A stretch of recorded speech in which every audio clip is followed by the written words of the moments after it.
just because the Prime Minister dressed up in racist costumes so many times he can't remember them all doesn't mean every single Liberal is a racist.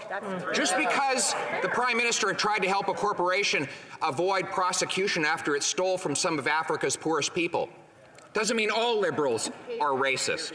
Just because about a half dozen Liberal MPs who are racial minorities have complained about his treatment of them does not mean that all Liberals are racist. That is guilt by association. Why doesn't the Prime Minister opt instead for personal responsibility? The Honourable Government House Leader.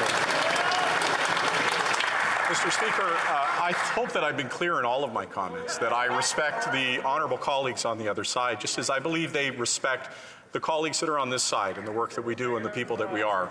There are times in our political discourse where we see things that are abhorrent, and all I would ask is that we equally call it out. When I saw swastikas on the street, when I saw what had happened, it's time to move on. And what I would ask is, instead of trying to inflame the situation, let us de-escalate the situation.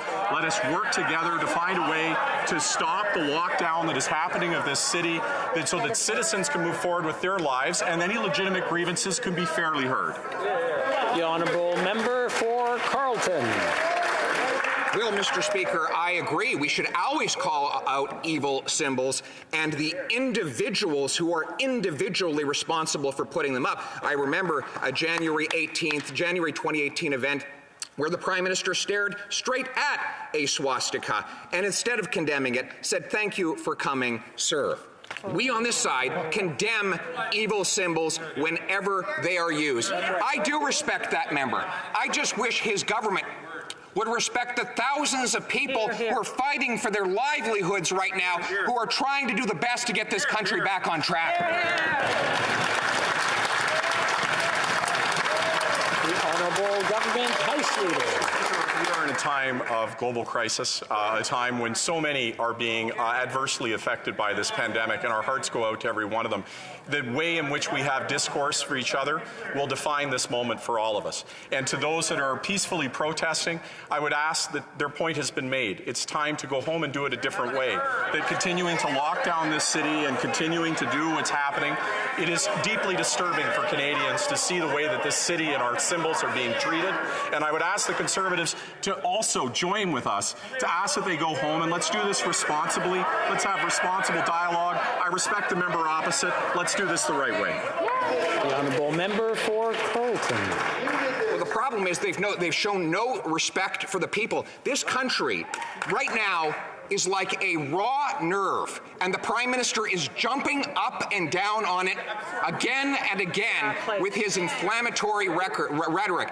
We're talking about people who have 14-year-old kids that are suicidal after 2 years of lockdowns. I just spoke to a waitress whose business was wiped out by lockdowns. I'm talking to truckers who've been serving food on our plates throughout this, and these are the very people, honest, hardworking, shirt off your back type of people that this Prime Minister keeps attacking. The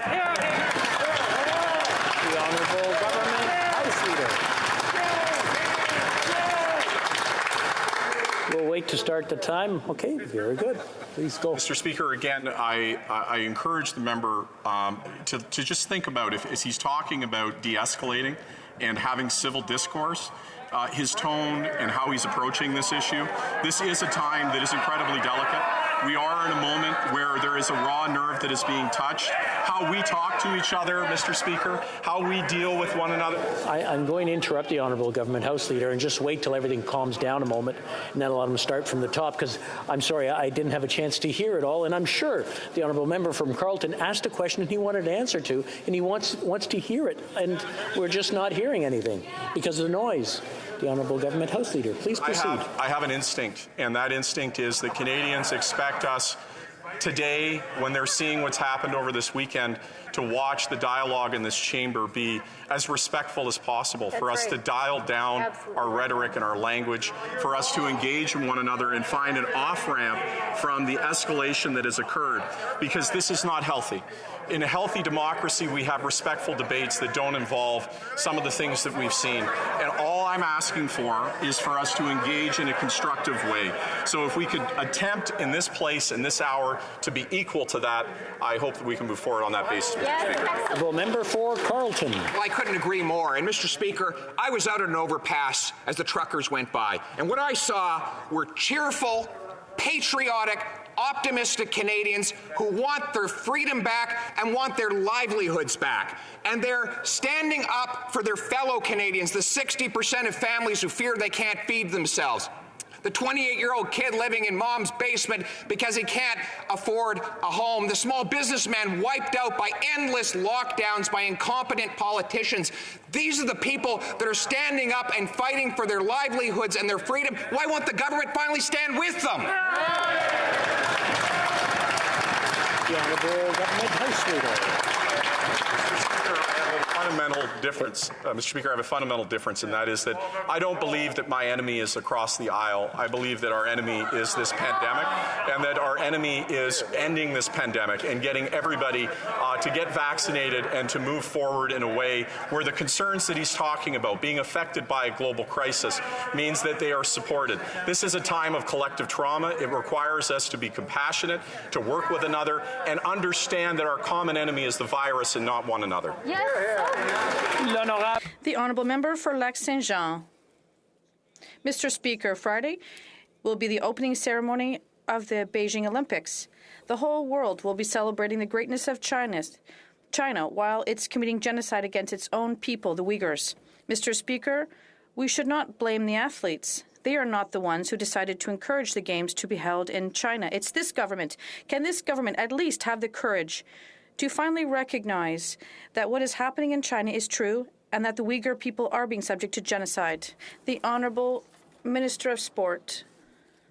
Mr. Speaker, I'd like to thank my colleague for his question, which allows me to speak for the first time in this House, and thank the constituents of my riding. Mr. Speaker, the decision whether to participate in the Olympics or not in China was first and foremost up to the Olympic Committee and the Paralympic committees. Athletes in other countries as well have decided to send their athletes to participate in the Chinese Olympics. The government sent a clear and coherent message. We've always defended this. We are in favor of democracy, and that is why, in cooperation with our allies, we are not sending an official delegation to China. The Honourable Member for Lac-Saint-Jean. Mr. Speaker, it's curious.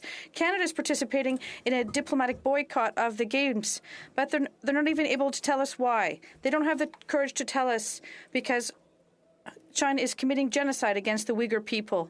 They don't want us to investigate this. They don't want us to delay or move the Games. They accepted diplomatic